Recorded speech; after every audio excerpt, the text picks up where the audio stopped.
So my friend Damien over at D Blake Makes recently bought himself an Elegoo Neptune 3 Max and decided that he wanted to retire his old Anycubic Chiron.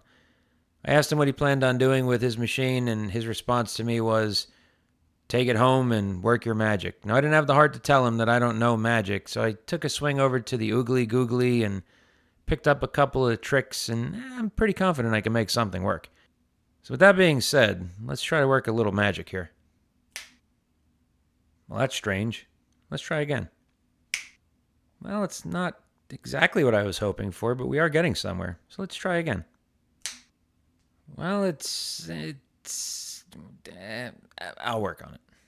So I'm really pleased to announce that I'll be doing a multi-part rebuild of this Anycubic Chiron using parts that were provided to me by my channel partners Big Tree Tech and BQ, Kinlowatt Filament, Slice Engineering, and Ant Labs.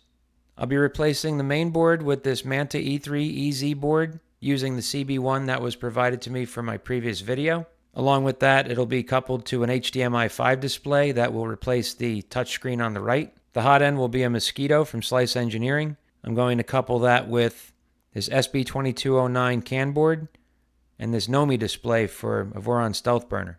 And now you're saying to yourself, well, you don't have a Voron Stealth Burner, and that may be true. But I have these 2 rolls of PETG from Kinlowatt Filament that I'm going to be using to try and make parts to build one.